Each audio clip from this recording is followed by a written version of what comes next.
Recording? No. Alright, we're going. A 79 Cobra winds alongside the Missouri River, past swaying, vibrant sugar bombs. No, keep going. It's one take. And released a pump gas station. Oh no, the one-take movie. A hazy sun glints off the hood of the like it's Cam hated popcorn reading in school. I read till the first period. We move down in on a fresh-faced girl of 18 in the passenger seat. Meredith Quill as Brandy blasts from the car stereo.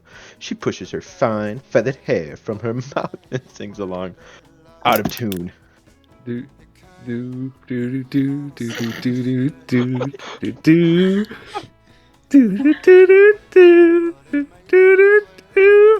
The driver, a mysterious man in his 30s dressed in sleek, mod attire, laughs. Meredith laughs too. She sings and dances with abundant in her seat. She's a lively goofball, and it's apparent where Peter Quill, shut up, received much of his personality. Someone pull up a Dairy Queen image. We need a Dairy Queen image. Fat. Dairy Queen image. Fat.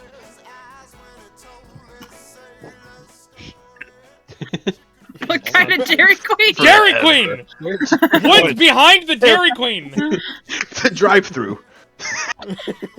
There we go. Okay, we're here. It's like a All right, popcorn, peaches. I can't. I'm the mysterious man. It's true. I can't do this scene. Tyler, The next part.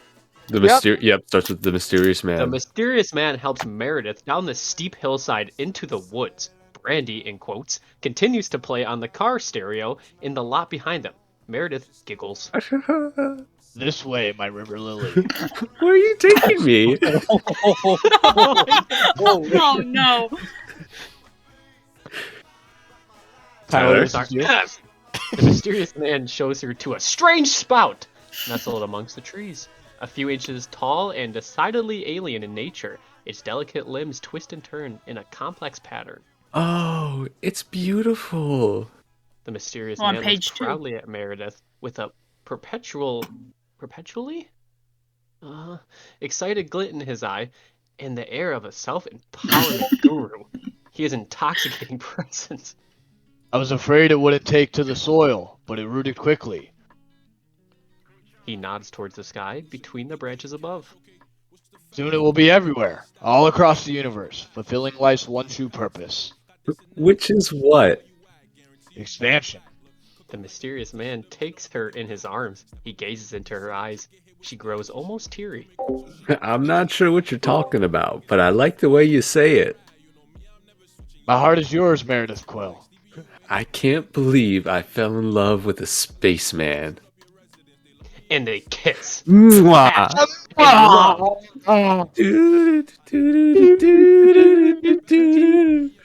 Things looking glass at source becomes score, and we tilt down to the plant. It twitches and grows and twists. We push on it, where we see the plant is made not only of cellulose and leaves, but of a bright cosmic light. And we keep pushing into the plant itself, more flesh-like than you'd imagine, where colorful bacteria overcomes us as Brandy distorts and transforms into something epic.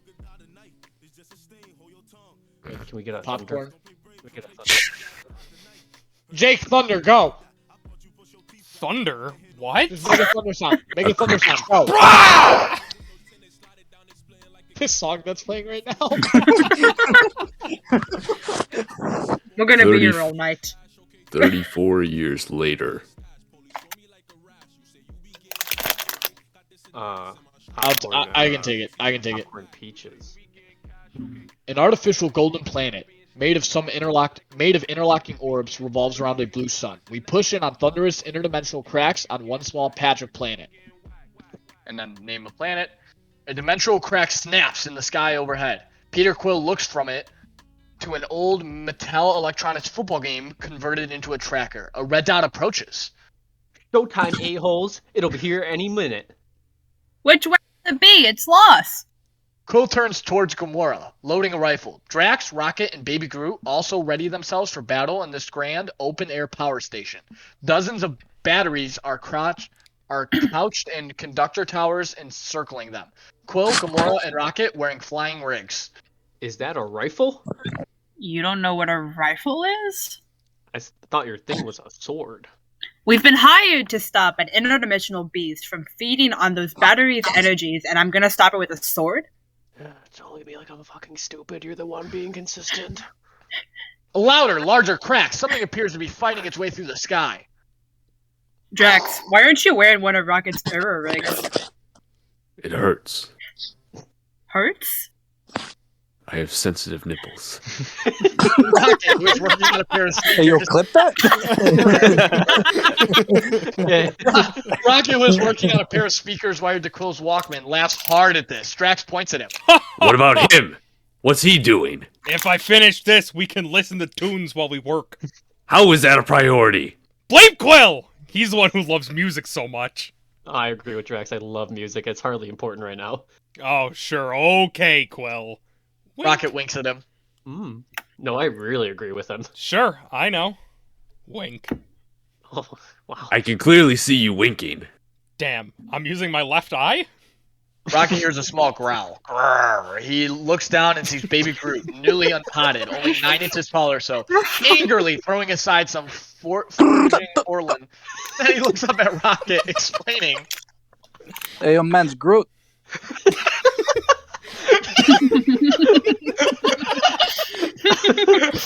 You get me? I'm not looking at you funny.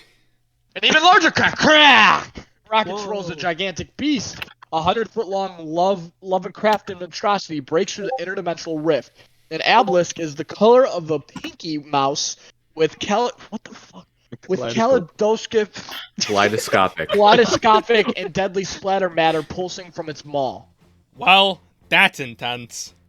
Rocket, Quill, and Gamora jetpack out the way while they blast at the creature. Drax hollers, charging it with his twin blaster. Quill turns on his mask, but we focus on Baby Groot, who trots up the stereo speakers and Walkman. He fiddles with 2 wires, they spark, the stereo powers up, and Mr.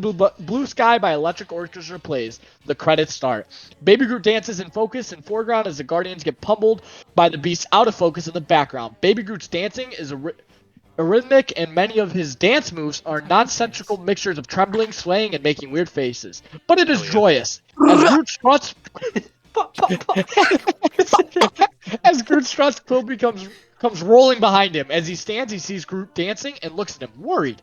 Groot, look! A tentacle flies in from off-screen, knocking Quill out of frame, and Groot dances on, blissfully unaware. Groot smiling, dancing onwards, as Drax, in the clutches of a giant tentacle, is slammed numerous times beside him. Groot arrives at Gamora, who is blasting at an off-screen beast. Get out of the way, Groot. You're gonna get hurt. Groot stopped dancing. He waves at her. Yo, what's good? Hi. She arrow jets back into the fray. As Groot dances, Drax falls directly behind him. Groot freezes! Drax stares at him a moment. Suspicious, Groot stays frozen. Drax leaves and Groot commences the dance where he left off. Groot sees an insect flying by. Suddenly, dancing is forgotten, and getting this bug is all important. He chases it. He hops up and grabs it from the air and starts eating it. Bow! Rocket spots this and flies beside him. Worried, he pries open Groot's mouth with his fingers frantically trying to get it out. Spit it out, spit it out, spit it out! Hey, yo, Groot coughs it out, the bug flies crookedly away. One wing mulch. Rocket jets off back towards the battle, muttering. Disgusting. Groot sees something else and becomes furious. We follow his line of sight to a gate grazing Orlin. Groot screams a war cry and attacks it. He grows his branches around it, and terrified Orlin darts away, dragging Groot with him. Groot's anger becomes panicked as he is dragged around by the and can't let go. The Orloni darts around the power station, yada yada yada. Finally, he lets go, tumbling, rolling directly into the camera, and then stands up again as if none of it happened and starts dancing again. We pan to see the speakers and Walkman beside him, and we realize Baby Groot has traveled around the entire power station and is right back to where we started. When Drax is flung by the beast into the stereo system, smashing it. Groot stops dancing, angry that Drax has ruined his fun. He picks up a piece of the stereo and beats him with it. Credits end. Drax stands and glares at the ferocious beast as Rocket, Quill, and Gamora blast at it without effect. The beast's hide is too thick to be pierced from the outside. I must cut it through it from the inside. Huh? Drax hollers, charging at the creature. Drax, no! That doesn't make any sense! The creature opens its enormous mouth, screeching. Ah! Drax leaps inside it, instantly swallowed up. What's he doing? He said the skin is too thick to be pierced from the outside, so he... That don't make sense. I tried to tell. Its skin is the same thickness from the inside as it is the out. I Drax- realized that! Drax hollers as he slashes away inside the goo of the beast's stomach to no avail. Quill reloads his pistol, thinking. Gamora! There's a cut on his neck. Rocket, get up and look at it. Quill and Rocket jet up high over the creature as they blast repeatedly at it. Hey, you giant sea monkey, up here! Gamora's rifle is jammed. She tosses it, pulls her sword, snaps it open. The beast screeches at Quill and Rocket flying overhead. The colorful splatter matter flies from its mouth, battering Rocket, burning his clothes. But its neck is exposed where the skin is thinner and there is a small wound. Gamora dashes, leaping high into the air as she plunges her sword directly into the wound. She holds tight to the hilt as she falls, slicing an incision down the creature's neck. The beast wobbles, topples, and dies. As it collapses, Drax spills out of the wound. He raises his arms in victory. Ah, yes! I have single-handedly vanquished the beast. Quill scoffs. Rocket snorts. Gamora stares at him, dead-eyed. Baby Groot throws a rock at him. What? Interior, exterior, power station moments later. The Guardians de-rig the Analax batteries. What are they called again? Analyx batteries, he just said it. Harbalary batteries.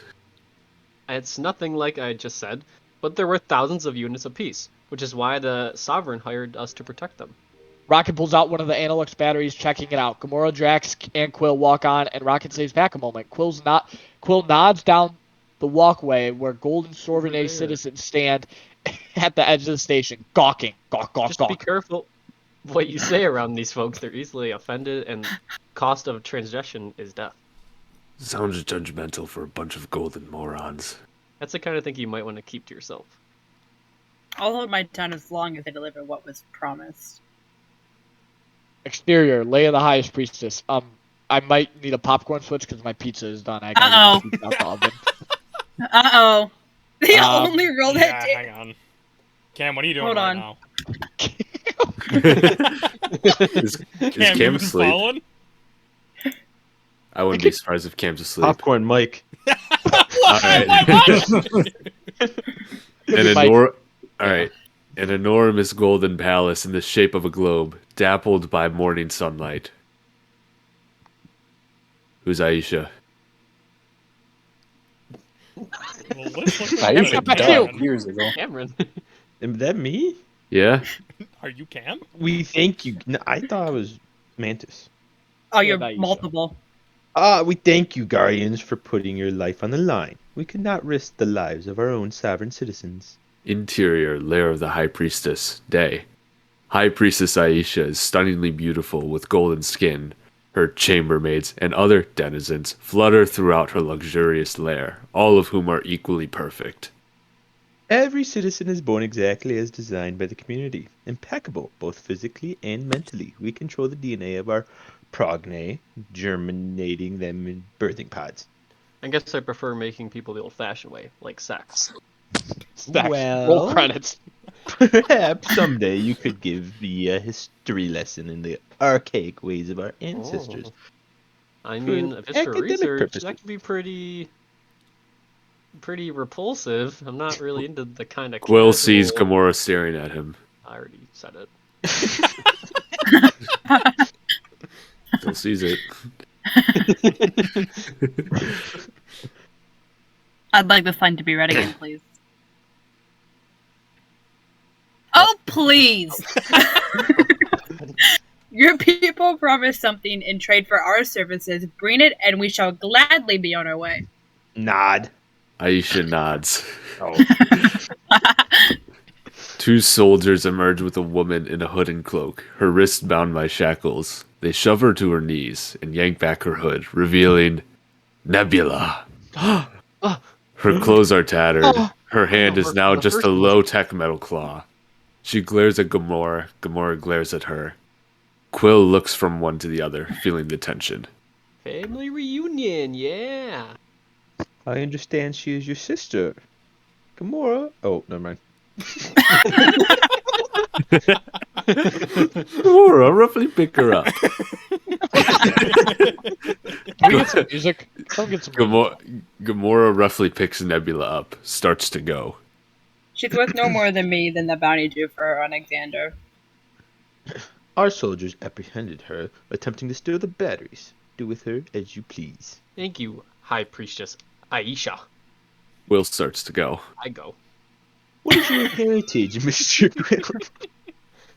Quill turns back towards her, uncomfortable with the question. My mom's from Earth. And your papa? He's not from Missouri. That's all I know. Ayesha stares at him as if she's eaten something foul. I see it within you. An unorthodox genealogy. A hybrid that seems particularly reckless. Quill tries not to let this affect him, but it does. Oh, I do. Rocket Rocket grins a huge fake grin at Ayesha. You know, they told me you people were conceited douchebags, but that isn't true at all. Rocket turns to Quill and winks. Wink. The Guardians shift uncomfortably. Ah, shit, I'm using my wrong eye again, aren't I? I'm sorry, that was meant to be behind your back. Drax yanks Rocket away. Ah! Gamora and Quill head out of the lair. Drax and Rocket are a few paces behind. Count yourself blessed they didn't kill you. You're telling me. You want to buy some batteries?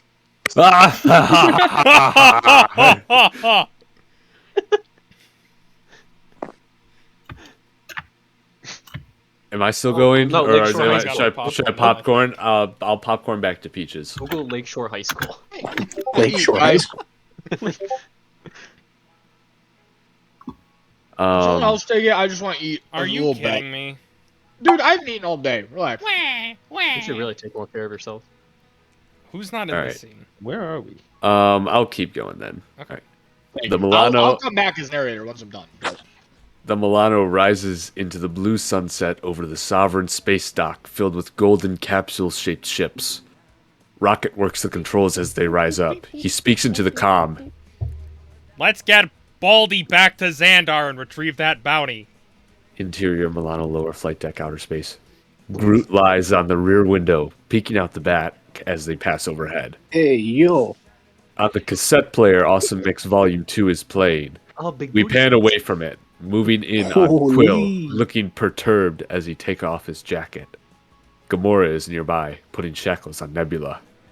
You're alright? That stuff about my dad? Who does she think she is? I know he was sensitive about that and all. I'm not sensitive about it. I just don't know who he is. Gamora nods. Mm-hmm. Do you want me to take this? Sorry if I looked like I was flirting with her. I definitely wasn't. I don't think I'm in the scene. I don't care if you I'm were. also not listening. Gamora pushes Nebula to the rear of the craft. I think you care. That's why I'm just saying sorry. Quill watches her go somewhat longingly. Oh, whoa, shit.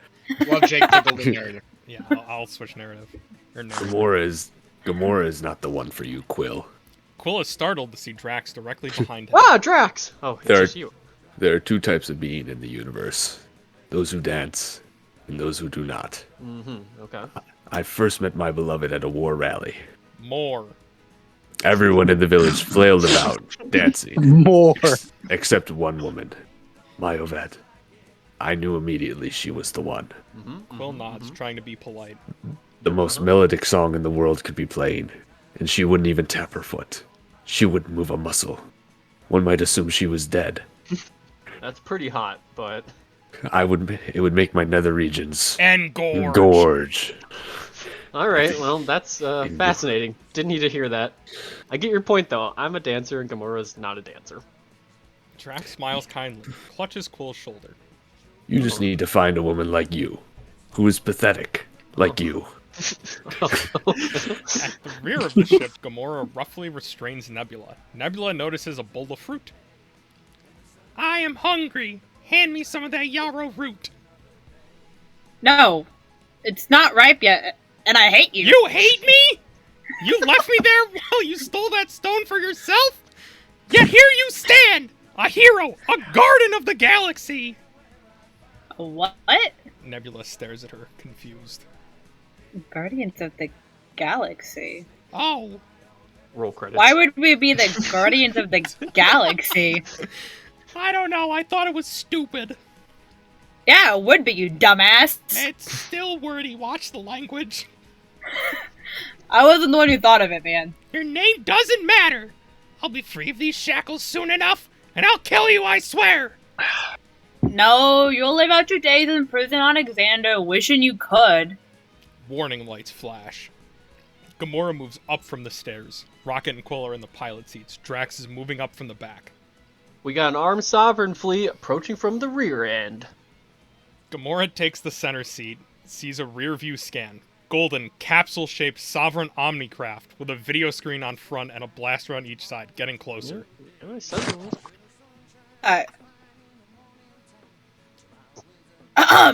Say the line.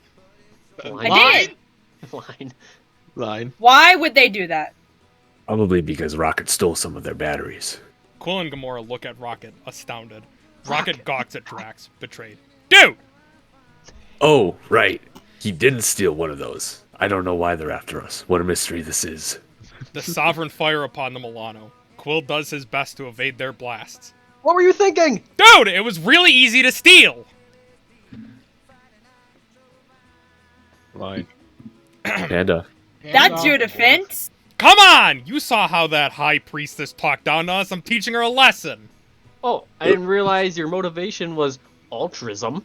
A shame your Sovereign have mistaken your intentions and are trying to kill us. Exactly. I was being sarcastic! Oh no! You tricked me! You're supposed to use a sarcastic voice! Now I look foolish. Drax points at Rocket and laughs at him. Shut up, Drax. You knew. You should have told us. Drax is aghast. He looks at Rocket. Did you tell him it was easy to steal? Are you kidding me? What? You never listen to anything. None of you listens. Can we please just put the bickering on hold until after we survive the massive space battle? Rocket glances at Quill, nodding back at Gamora. Whoa, somebody woke up on the wrong side of the bed this morning. Do not try to bro down with me right now, dude. I will be fricking punching you in the fricking face. Real nice, resorting to violence. Get bricked. Get fucking more incoming, by the way. More ship flying. Oh, I'm the narrator now. More ship Oh, go flying on. from the front. And then Rocket. Good. I want to kill some guys. They twist and turn, between the oncoming ships as Rocket fires at them. Screaming, they explode. On the front of the Sovereign ships is the video image of a pilot. Bloody hell! They're British. The same Sovereign pilot sits in a remote pod. On a screen in front of her, we see Rocket firing. The ship is hit! And the screen goes static. The pilot shouts in anger, like a kid who lost at a video game. High Priestess Ayesha surveys from a walkway above. Rows of pods containing pilots, all flying their Omnicraft remotely. You gotta say the thing. Sovereign Pilot Bay Day. No, so you No, missed one. Interior Sovereign Pilot Bay Day. God. No, so go up one more. Oh, we got it. Milano flight deck. You're not killing anyone. Those ships are all remotely piloted. Alright. Interior Sovereign Oh, Pilot Milano Bay Flight Day. Deck. A Sovereign Admiral is beside Ayesha. What is the delay, Admiral? High Priestess, if we destroy their craft, we risk destroying the batteries. They're extraordinarily combustible and could, in turn, destroy the entire fleet. We have thousands of those batteries and thousands of ships. Our concern is their slight against our people. We hired them and they steal from us. It is hearsay of the highest order. The Admiral speaks into his comm. All command modules. A frightened Sovereign pilot. The battle. Here's the Admiral in his headset. Fire with the intent to kill. A mean Sovereign pilot firing at the Milano smirks. I don't know what letters mean. Milano flight deck, outer Interior, space. exterior. The Milano wing is struck. The emergency systems flash on. What's the closest habitable planet? Gamora dances her fingers over the universal neural teleportation network, clicking through jump points until she finds one. It's called Burhart. How many jumps? Only one, but the access point is 47 clicks away, and it's through that quantum asteroid field over there. Quill spots to his side a huge field of small, glowing asteroids swirling Right in there. random patterns, disappearing there, out man. of space and emerging again in a few feet or a few yards away. Quill zooms sideways towards the field. Will, to make it through that, you'd have to be the greatest pilot in the universe. Quill smirk. I'm smirking. Lucky for us. I am. Rocket flips the pilot controls between them so that he's the one piloting the ship. Quill gapes at him. The Milano dives into a quantum asteroid field, swooping in and around, swirling atomized stones, barely missing them. The Sovereign ship follow. They are not pilots on par with Rocket, so most of the ships are immediately pelted with stones and destroyed. Popcorn. Peaches, are you ready? Can I just have Andy read? He's fucking Groot and slow. Oh, I'm on Andy, What'd you call me? Andy, reading Oh, time. hold up. You should You say just called me slow? No, Stallone. Alright, He's Pizza Groot. Boy. No, I said Stallone. Sylvester Stallone. Stallone. Oh, true. Alright, I thought it was Groot. Where are we Yes, here? Stallone. Andy's God. Groot. Interior Sovereign Pilot Bay. Aye. Hang on. Let me take a sip here. Yeah, go ahead. Alright, so one after another, the sovereign pilots. Screens go blank. And then retreat back, angry and upset. So we push in on Ayesha, barely containing her fury. Go on. Now we're in the Milano flight deck, outer space, yeah? Quill flips the controls back, and so now he's piloting the ship again. What are you doing?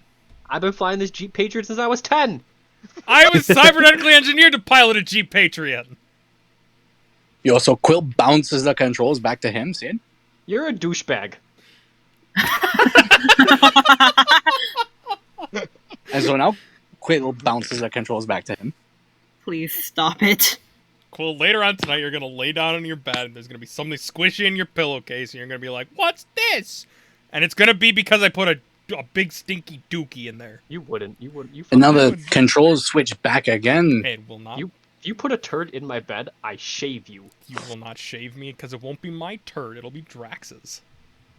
So Drax chuckles cheerfully. I have famously huge turds. We're about to die, and Yo, this is what Gamora we're is- discussing. Oh, I didn't finish. I didn't even get to finish. Alright, so Drax eyes baby Wait. Groot. They raise havoc with the pipes. That's why I do all the plumbing. I take the responsibility for my actions, unlike some people. So now Drax eyes baby Groot, apparently. Again. Groot. Second he's time right. now. Even though you're really cute, you have to start aiming inside the box. And so this man looks ashamed. Quill flips the controls back. My turn. Stop it! Rocket switches it back again, though. Quill switches it back. My turn. At this point, we're nearing the end of the asteroid field scene. When both go to switch it at the same time, and bang, yo! A big fucking asteroid smashes through the stern of the Milano. Oh. Accent. Minnesota. So now we're in the Milano's living area, outer space. Yo, a big fucking chunk of the rear, though, comes off the craft, disappears. So Nebula is sucked toward the hole, but unfortunately, man's arms are shackled to the No, post, so she won't fortunately. fly out. Fortunately, though. Now man's body is covered with frost. I'm cold. So now we're back outside, right? Everything's spinning around the spacecraft, rushing through the hole. It says hole in bold. I wonder what that means. So Groot goes flying, right? But Quill tackles that man and tosses him back to Drax There you go. so that he can punch a code causing, oh shit, now we're back outside. So a protective energy shield slides up in front of the hole. Nebula collapses to the floor. She's screaming upstairs. Idiots! Now we're back outside. Well, that's what you get when Quill flies. So Gamora throws something really fucking hard and at the back of Rocket's head, yeah? Youch. There's still a sovereign craft behind us, you fucker. Electronics go bussin'. Yo, the weapons are bussin'. 20 clicks to the jump, man. Yo, this mean pilot blasts them from the Soul Sovereign craft, right? Taking out another part of the wing. Unreal, man. The Milano is trembling, though. So Drax starts climbing down into the living area. Where is Drax going?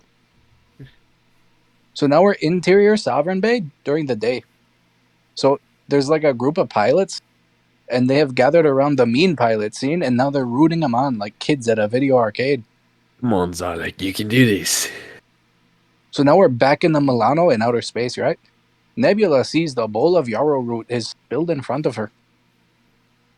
So she reaches for a piece, but it's banged out of her way. She looks up to see Drax snagging a cable on a spool attached to the wall, you heard? It's not ripe. Yo, Drax hooks that cable to his fucking belt, which is connected to his trousers, and now a folder on the wall reads, yo, space shoot for emergency. And below that, in rocket scroll, is or for fun. Unreal, right? Drax pulls a small disc from the folder, and he slaps it between men's shoulder blades, and shimmery sheath covers his entire body. Holy fuck, right? Man's got a thin force shield space shoot or some shit. But now we go back outside, and Gamora watches the map leading to the jump point. 15 clicks. Another blast from the Sovereign hits them, though. So now we're back in the Sovereign pilot bay during the day. The pilots rooting on the mean pilot erupt into jeers, right?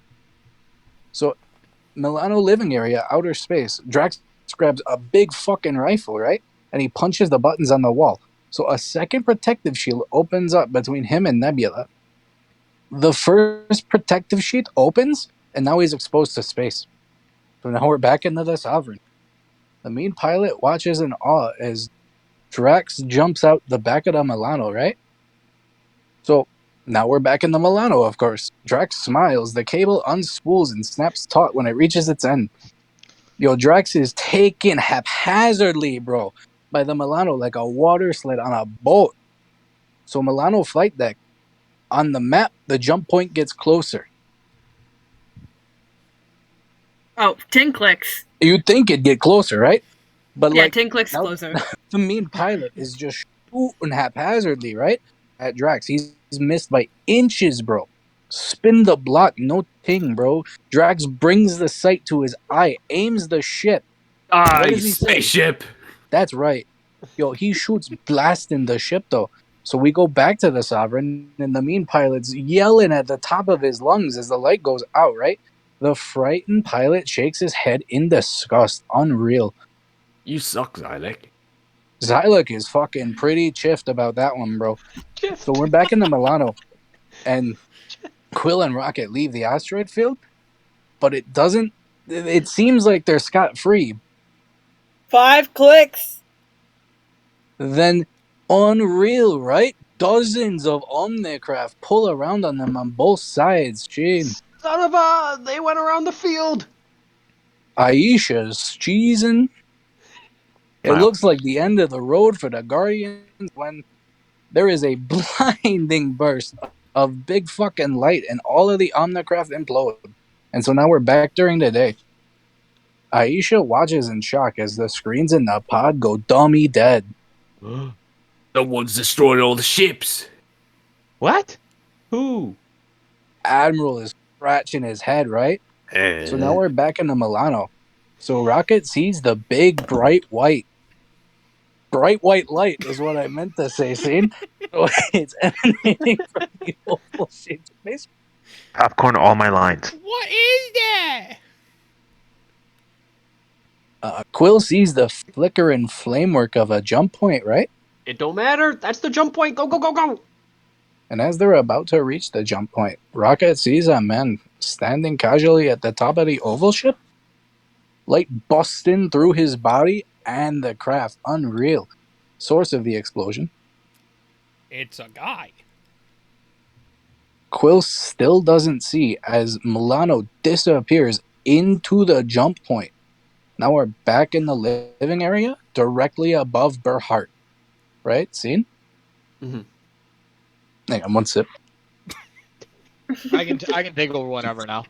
Yeah, popcorn though. Popcorn. Where are we at? Milano living area day directly above Berhart? Yeah. Yes. Yeah. True. Yeah. Yeah. All right. Let me take a sip as well. Dude, What do you guys you sipping on? offered. Oh, I'm drinking a Jenny. right, Cranberry. The ship pops in here, teleporting directly above the Earth-like planet. Because the ship is in such bad shape, parts of it tear off and spiral away as it enters this new atmosphere. Flight deck outer space. Gamora sees Drax being dragged in the rearview mirror. Oh my god. Drax whips wildly out the back of the ship, and the cable spool on the wall is coming off. Quill sees a green forest approaching unbelievably fast. He turns to Gamora, and she's gone. Instead, Baby Groot is sitting alone, happily munching on candies as if he's watching a movie. Yo, Groot, come on, man. Put your seatbelt on. The spool detaches and flies towards the back, which would leave Drax in the upper reaches of the planet's atmosphere, but Gamora has made it downstairs. She grabs onto the spool with one hand while clutching onto a secure part of the ship with her other. As it snaps tight, it nearly wrenches her apart. She groans. Prepare for a really bad. The Milano hits trees, barreling over them. They part and flatten and swat into the windshield. Out back, Gamora holds tight despite searing pain as Drax bounces violently off the trees. Oh, ow, ow. And eventually, the Milano comes to an abrupt stop. New location, Bearheart. Drax pushes himself in the dirt. He chuckles. He glances back at Gamora like the madman he is. That was awesome. Gamora nods. Sure. Yeah. Okay. Whatever, dude. I feel like that was a line. I don't know. It felt like it. Oh, it should have been. Crane down over the smoking, battered Milano to our heroes, and still a shackled Nebula. Either one of you could have gotten us through that field if you had flown with what's between your ears instead of what's between your legs. Cock joke! If what's between my legs had a hand on it, I guarantee you would have landed that bitch.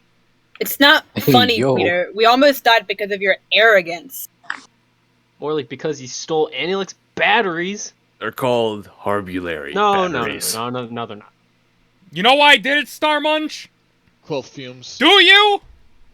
I'm not going to answer to Star Wars. I did it because I wanted to. Dickhead! What are we even talking about this for? We just had a little man save us by blowing up 50 ships. How little? Rocket shows him his finger and thumb. Like this.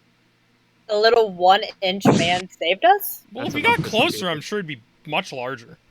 That's how eyes work, you stupid raccoon. Don't call Hey, me yo, a little bit of a racism? raccoon. Oh, I'm sorry, I meant Trash Panda! Rocket pauses, unsure, looks at Drax. Is that better? I don't know. It's kind of worse. You son of a... Rocket leaves, snapping at Quill when Nebula looks up into the sky. Someone followed you through the jump point. A huge spaceship hovers overhead. The Guardians cock their weapons and fall back into a tight formation. Set me free. You'll need my help. Nebula. You're a fool if you deprive yourself a hand in combat. You attacked me the moment I let you go. No, I won't. You think an evil supervillain would learn how to properly lie? I bet it's the 1-inch man. The ship lands, crushing all of the trees around it. A hatch opens, and an adventurous outer space frontiersman steps forward. He has grown hardened and haggard over the years, but he is definitely the mysterious man from the beginning of the film. Mantis, a creepy woman with an antenna, emerges behind him. The man smiles. After all these years, I found you. Who the heck are you? I figured my rugged good looks would make that obvious. Oh my god. My name's Ego. I'm your dad, Peter Griffin. Peter! Peter.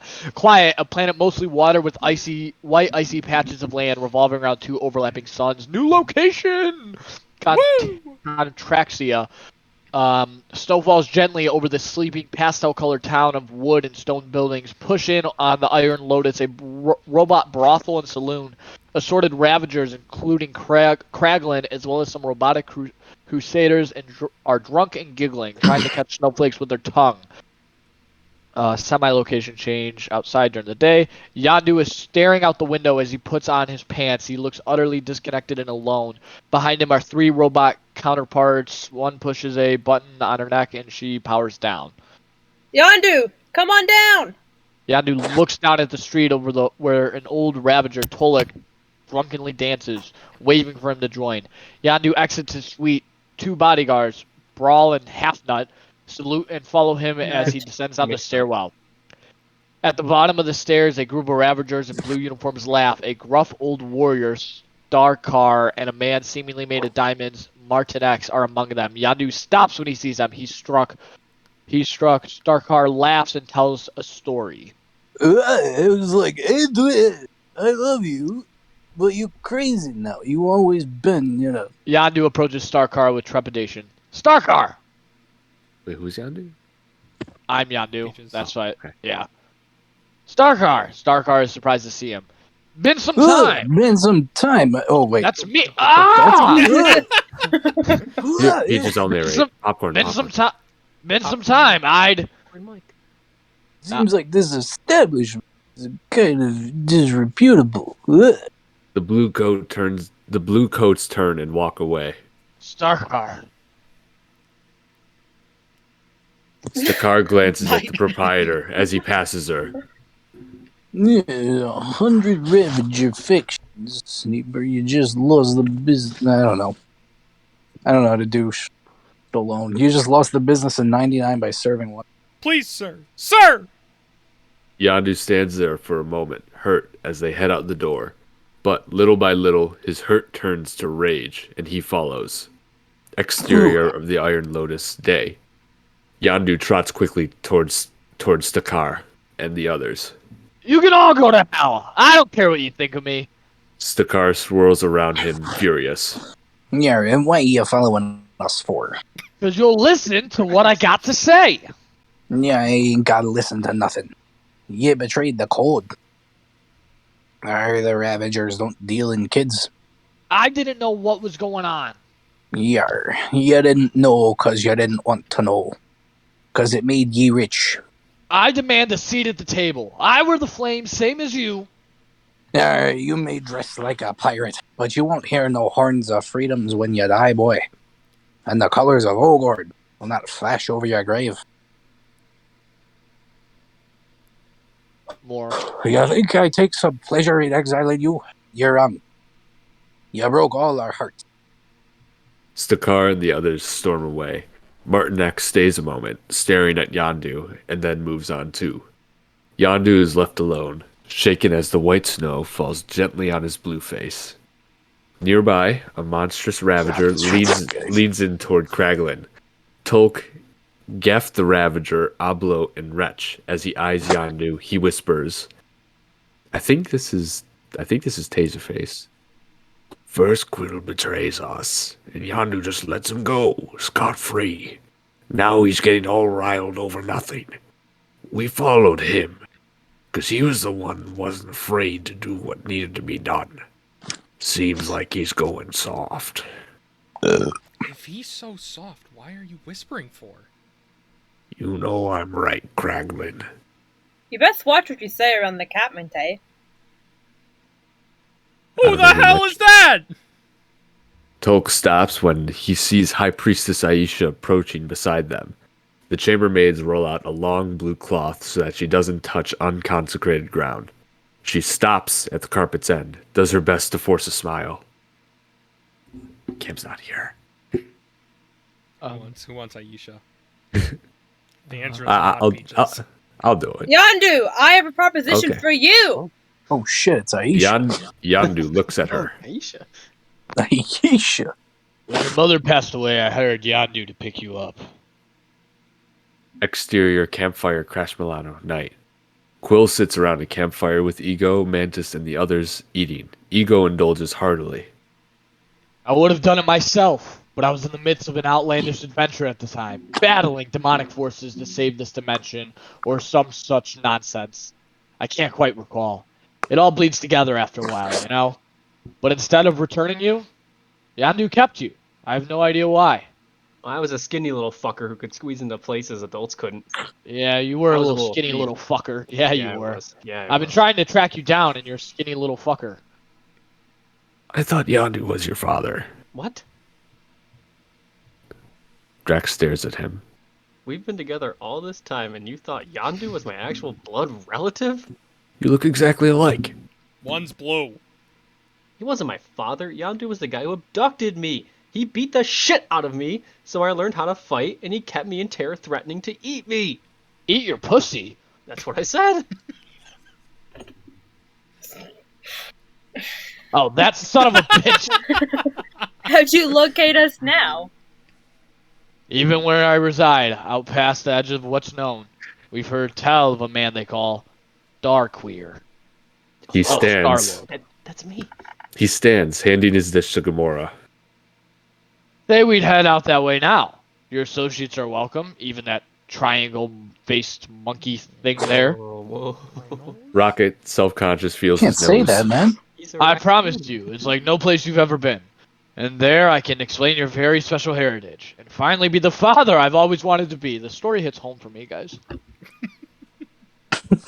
Excuse me, I gotta take a whiz. Ego leaves to go drain the black hole. Quill looks at Gamora. I'm not buying his bullshit. Peter, we need to take a walk. Here. Exterior campfire crash Milano night. Ego is whistling brandy and peeing into the bushes. Mantis looks at Drax. She grins, or at least her best attempt at grinning. It's kind of creepy. Someone's gonna be a Mantis. I'll be Mantis. Thanks, Ty. I am Mantis. What are you doing? What are you doing? I'm smiling. I hear it is the thing you do to make people like you. Not if you do it like that. Oh, I was raised alone on Ego's planet. I do not understand the intricacies. Intricacies. Intricacies. We all gotta go to literature class. Of social It's interaction. not a hard word. I point at the raccoon. She points at Rocket. Can I pet your puppy? It is adorable. Yes. She goes to pet Rocket. Startled, he swirls and snaps at her. Ah! She pulls back her hand. Drax laughs heartily. That's called a practical joke. She giggles. I love jokes. I like that joke very much. They both laugh together. Nebula shakes her head with disbelief. Mike, I can pick up here because I don't have lines for a while. Okay. Besides Crash Milano, Quill and Gamora entered this private spot. The campfire flickers to the trees beyond them. Give me a fucking break. After all this time, he just expects to be my dad all of a sudden? I hear you. I hear you. I mean, this could be a goddamn trap.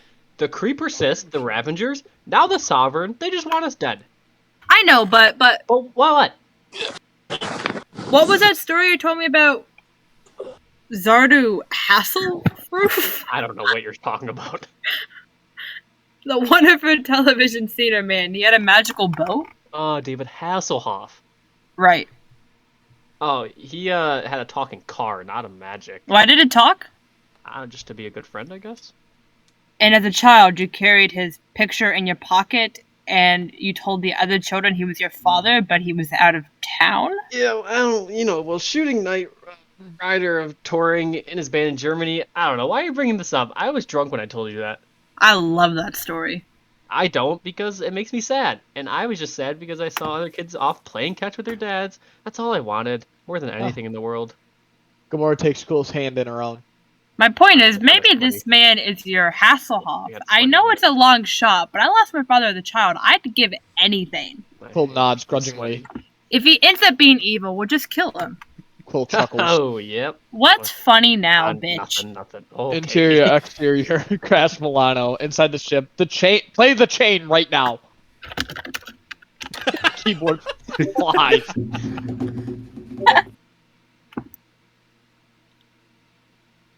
I love this song. Come on, hold on, PP. Such a good song. Oh, here it is. It's very quiet. Turn it up. It's very Turn it far up. away. Oh, I turned it up. Okay. Inside the ship, The Chain by Fleetwood Mac plays on the cassette player. Nebula is angry. Nebula. Sorry, I was turning on me6. You're leaving me with that fox! It's P6. Rocket is soldering the ship. He's not a fox. Gamora glances at Rocket as she grabs her outer space adventurer version of luggage. Shoot her if she does anything suspicious, or if you just feel like it. Insert Rocket grunt. Gamora looks at sad baby Groot. It will just be a couple days. We'll be back before Rocket finished fixing the ship. Gamora steps out. Rocket sees Groot, who is about to cry as he watches them go. Drax and Quill come back from the ship. What about your spool of songs? I have multiple. What if the Sovereign come? There's no way for them to know we're here. I am uncertain about parting ways. You're like an old woman. Because I am wise? Quill turns to Rocket as Drax and Gamora head towards the ship. He starts to say something nice, perhaps something. But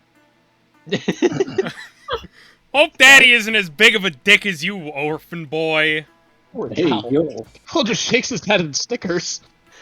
What's your goal here? To get everyone to hate you? You stupid raccoon? Because it's working. Quill turns back with Gamora and Drax walks away. Rocket looks at the others, leaving as the songs become score. I can still hear you saying you'll never break the chain. Rocket watches as they move around. In slow motion, Quill, Drax, and Gamora approach the oval ship. It splits open. Ego with Mantis is waiting inside. Ego smiles and clasps his hands on Quill as he enters. Interior, Ego's ship. Sunrise. Quill sits back against the wall. He's very alone and nervous. He looks across the way at the sleep chamber where Mantis and Ego lie on a slab. She places her hand on his forehead. With her hand, her antenna alight. And he drifts off to sleep. Quill takes a small folded piece of paper out of his pocket. It's a photo of the David Hasslehoff. There he is. He looks at it There he is. and looks at Ego. Looks at it, looks back at Ego. Quill's eyes fill with cautious hope, and the song ends.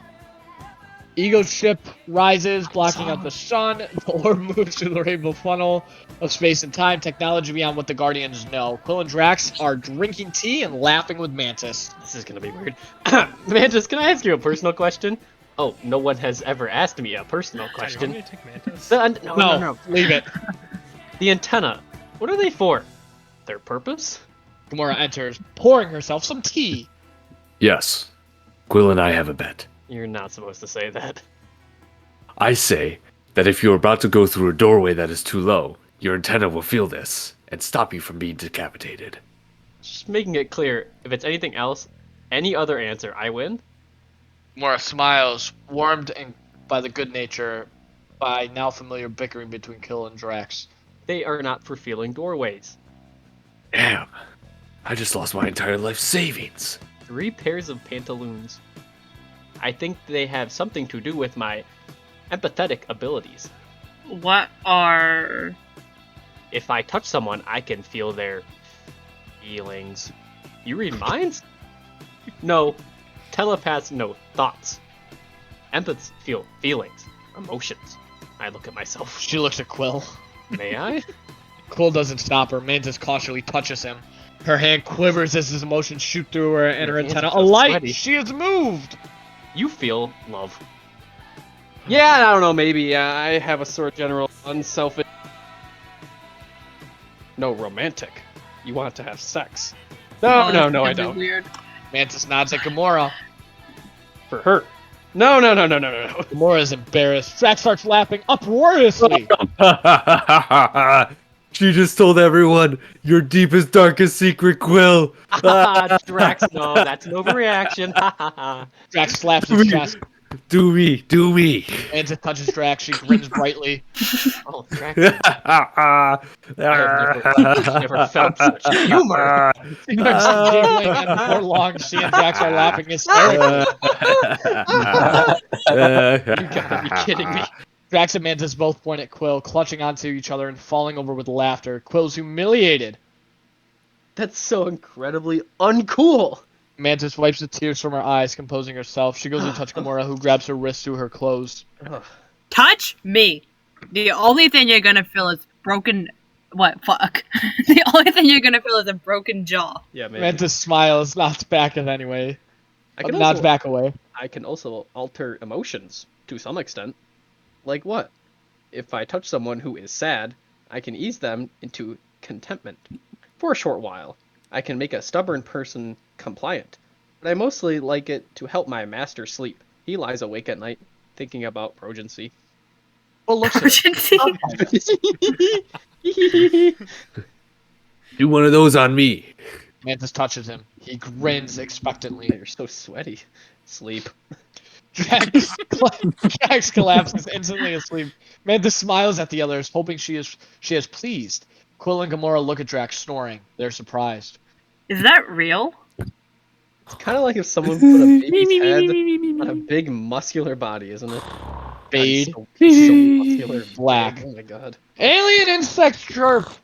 More Guys, I hope you moonshine realize on we're the- gonna be here forever if we do this in one night. We're going. Peaches, I can take this if you want. I agree. Yeah, Jake. Let's get it, Jake. We'll do a little bit more. Okay. 4 moons shine over the forest. The campfire crackles beside Milano, and Southern Nights by Glenn Campbell emerges from the cassette player within. Southern night. Have you ever felt the southern night? Yeah! The monstrous Ravager and Kraglin lead a group of Ravagers up over a ravine. Yeah! Dozens of Let's M go! ships quietly lower behind them. Kraglin nods towards the sound of Glenn Campbell in the distance. They raise their weapons. Overhead shot. Dozens and dozens of Ravagers come from different directions, surrounding the Milano.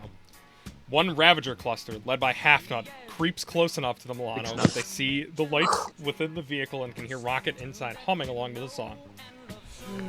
Half-Nut licks his lips in anticipation, closing in for the kill. When he steps on a small pedal, it clicks. 100 darts fly at the group from traps set in the Hey, trees. yo. They stick into the Ravagers' Oh, bodies, Mars. knocking them instantly unconscious. As one Ravager falls, a gunshot is discharged. Crash Milano, night. Nebula is awakened by the shot. She sees a frightened Groot peering through a hole at the bodies falling. Pull back to reveal beside him a futuristic walkie-talkie with Rocket's hums emerging. Exterior, Crash Milano. Percussive bomb trap night. Rocket is crouched on a limb in shadows above the Milano, smiling and humming to Southern Nights into his comm. He spots a larger group of Ravagers approaching the Milano from the other side, led by Wretch. Rocket leaps towards them, from one tree limb to another like a squirrel. Not a squirrel. He's a raccoon. The group enters a clearing close to the ship. A tall Ravager looks up and spots Rocket leaping over their heads. Yeah! The Ravagers blast at Rocket, following him. He hops from tree to tree as bullets whiz past him, leading them right to where he wants them. He stops in a tree at the end of the run. He holds a device with 2 buttons. He presses one of them. A percussive bomb at the feet of the Ravagers bursts, sending half of them flying up into the air. As a confused group on the ground watches, Rocket presses the second button and a second bomb bursts. They fly up into the air as well. Rocket snickers, as he continues pushing the buttons, and the 2 groups of Ravagers fly up and down until the bombs are depleted of energy. Wretch looks up from the ground to see the little animal hopping away in the tree limbs overhead. Exterior Crash Milano night, Sticky Disc Trap night. Fuck. An even larger group of Ravagers walk beneath the branches, moonlight flickering on their faces, tilt up to reveal Rocket's silhouette on a gnarled limb. He's clutching an armful of small discs. He breathes shallowly, waits. As soon as the last Ravager is passing beneath him, he leaps onto his back. Rocket jumps forward from one man to the next, slapping a sticky disc to each of their heads. Slap, slap, slap, slap. And then he leaps from the Ravager at the front of the line, back up into the trees. The men are confused. They bring their fingers to the sticky discs on their bodies. Rocket smiles in the tree as he flicks a trigger. The sticky discs send electricity coursing through all of the men's bodies. They convulse for a moment, then collapse. Clearing night. Rocket leaps to the ground at a crouch. He sees Brawl approaching in front of him, and then another Ravager approaching from behind. They train their weapons on him. Ain't so tough now without all your toys, are you? Rocket leaps up onto Brawl's face. He punches him in the thorax so hard he can't breathe. Oh my god. The other Ravager shoots at him, but Rocket backflips over the shot so Brawl is struck instead. Rocket lands on the back of the shooter's neck and rapid-fire punches him in the head until the man crumples to the ground unconscious. As Rocket lands, he hears whistling and he looks up to see Yondu's arrow flying through the trees directly toward him. Crap. Another high-pitched whistle and the arrow stops abruptly, floating with the tip almost grazing Rocket's forehead. Yondu waltzes out of the trees with Tulk, Kraglin, the monstrous Ravager, and many more. Rocket reluctantly raises his hands in surrender. Hey there, Rat. How's it going, you blue idiot? Yeah, not so bad. We got a pretty good gig. A golden gal and quite a high opinion of herself offered us a large sum to deliver you to her pals, so she can kill y'all. Crash Milano, night. Nebula looks out the window. I'll do it. Okay. Nebula looks out the window to see even more Ravagers surrounding Rocket. She looks at baby Groot. Your friend. There's too many of them. They're going to kill him. Groot looks as if he's about to cry. He needs my help. If you care about him, you need to get me out of these bonds. Groot is unsure. Crash Milano clearing night. The Ravagers have entirely encircled Rocket. There's no chance of escape. Though upset, he mostly holds it in. Pretty easy to find you, since we put a little tracker in your bum back during the war over Xandar. You give me your word you won't hurt Groot, and I'll tell you where the batteries are and also where is this in my bum. Lucky for you. My word don't mean squat. Otherwise, I'd actually hand you over. Otherwise, you'd what? Yondu scowls at the monstrous Ravager. We'll take the batteries. They're worth $250,000 on the open market. That priestess offered us $1 million. A quarter is only 1/3 of that. A quarter ain't 1/3. Who's A Outlaw? quarter is 4 times $1 million. We're in the morning. No, idiot. A quarter is 25. No! They have 2 heads. We can't even buy a pair of boots for 25 units. I don't want to hear about two-headed people. The point is, we aren't stupid enough to help kill the Guardians of the Galaxy. We'd have the whole Nova Corps on us. Well, that ain't right. I just gotta say it this one time, Captain. Everyone looks at Kraglin. No matter how many times Quill betrays you, you protect him. Like none of the rest of us much matter. I'm the one what sticks up for you, me and Tulk. Damn straight, lads. Huh? You're right. He's going soft. Suppose it's time for a change in leadership. The monstrous Ravager points his weapon at Yondu. Others follow his lead. A handful of others, including Tulk and the innocent Ravager, raise their weapons in their captain's defense, so that the whole circle are aiming at one another. Kraglin is confused. Put your damn guns down. Rocket is in the center of the potential crossfire. Hold on. There's gotta be some sort of peaceful resolution here. Or even a violent resolution where I'm standing over there. Yondu glares at the monstrous Ravager. His fin lights up and he starts to whistle when a gunshot rings out. The fin is blown off the top of Yondu's head. The arrow clatters to the ground. Rocket watches as Yondu, confused, totters there for a moment and then collapses, revealing Nebula behind him, clutching a smoking pistol. Rocket looks at her, dead-eyed. Really? She shoots him with a blast of electricity, knocking him unconscious. The Ravagers gape at Nebula. Well, hello, boys. She takes a bite from a piece of yarrow root she stole from the Milano. As she chews, she becomes disgusted. She spits it out. It's not ripe. Red Planet, moments later. Yondu's ship arrives at a bold red planet. An ego ship. Ego. It's Ego. Twisting in front of an enormous yellow sun. So close it seems like the sun is about to devour it. My Sweet Lord by George Harrison plays. Someone else do it. Someone else do it. Super Ego's Planet G5222C84AT12 F plus E16UT22 Interior Ego Ship Sleep Jammer Outer Space. Mantis sets her hand on Ego's forehead, waking him. Oh! No. Oh no. I'm so woke.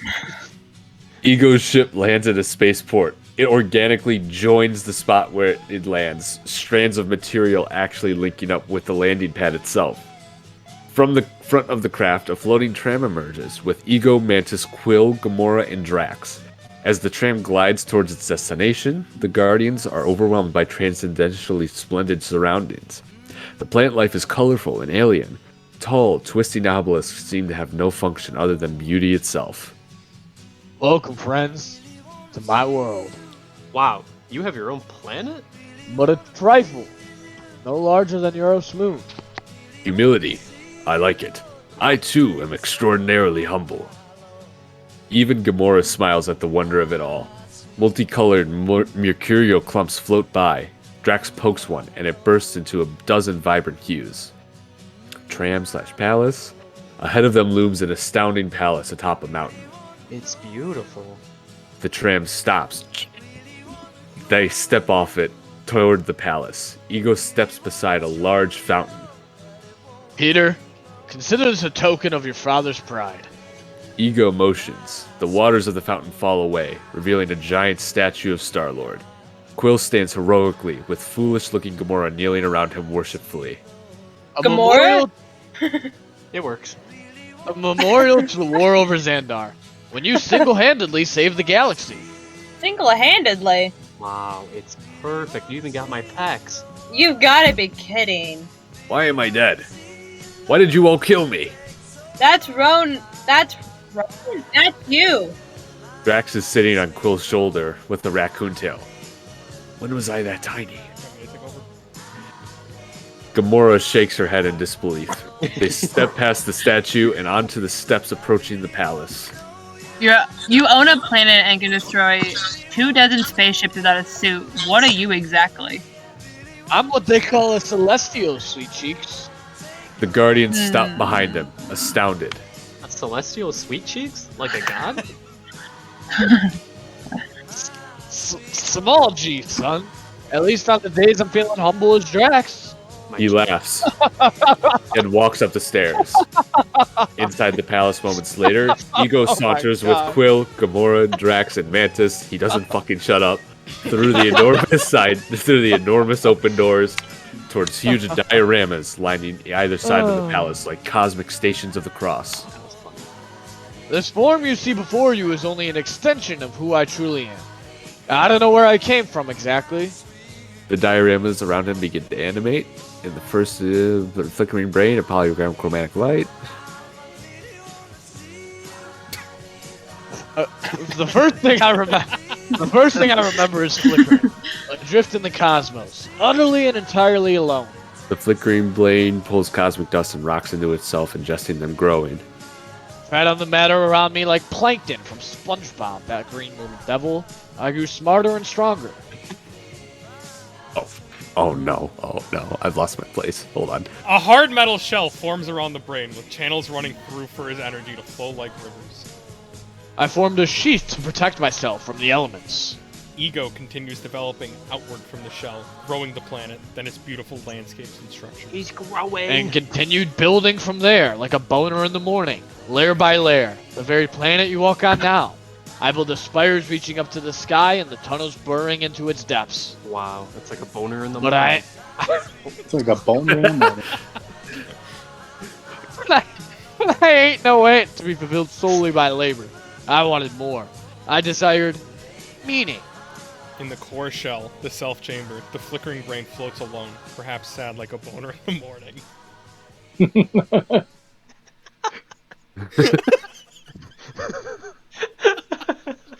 There must be some life. Like a boner in the morning. There must be some life out there in the universe besides just me and my boner in the morning.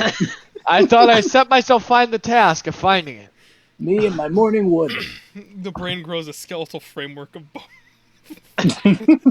of light up from the self chamber and to the surface of the planet. He pulls molecules around the shape to create his human self. I created what I imagined biological life to be like, down to the most minute detail, like my boner in the morning. Did you make a penis? Dude, penis? In the morning. If he's a planet, how did he make a baby with your mother? He would smush her. With my morning boner. I don't need to hear about how my parents, Why? My father would tell me the story of impregnating my mother every winter solstice. You guys are fucking weird. It was beautiful. You Earthers have hang-ups. Yes, Drax. I do have a massive horse cock. Oh my god, he has a massive horse cock. It's not half bad. Oh. I've also got pain receptors, a digestive system, and all the accompanying junk, like morning wood. I wanted to be the experience of what I truly meant to be human, so I set out amongst the stars. In another diorama, Ego explores various uninhabited alien planets. I visited 1,000 of planets over thousands of years in search of whole. One barren husk after another until I found what I sought. Ego stares down at a cute alien child. Life. I was not alone in this universe after all. Ego reminisces. Wistful? Sad? It's hard to tell. When did you meet my mother? The TV show. Not long after the TV show. Ego turns around the last set of dioramas. They show Meredith and Ego kissing, and Ego with his hand on Meredith's pregnant stummy. It was with Meredith that I experienced love for the first time. I called her my river lily. And from that love, Peter, you. Yeah. In the final diorama, we push in on the belly and see, inside the womb, very young Peter Quill. That's me. A fetus, himself encased in light. Quill man. looks up in amazement. The story is the story of himself, and Ego gazes at Quill with adoration. Searched for you so long. When I heard a man from Earth held an infinity stone in his hand without dying, I knew you must be the son of the woman I loved. Ego puts his hand on Quill. Let me touch you, Quill buddy. wants to My hands are believe, sweaty. but he can't let it go. Come on, If let me you hold loved her, why did you leave her? Oh, that's the question. Ooh. Alright, should we stop there or we want to keep going? No, let's stop. All right. Pause. Ah, Hey, how do P4. we continue if this is only one scene? Does the got camera many just more. go? We just pressed the pause No, button on just, the remote. just press the Yeah. pause. Oh, It's a little scene change, too. okay. How many pages are there? There's- 137. We're fine. yeah. We're third through. Intent. Yeah, we're about This third actually through. wasn't that bad. It was like Yeah. an hour. That went Yeah. better than I thought. And Roblox is being opened. Let's go. Oh, Let's nice. go!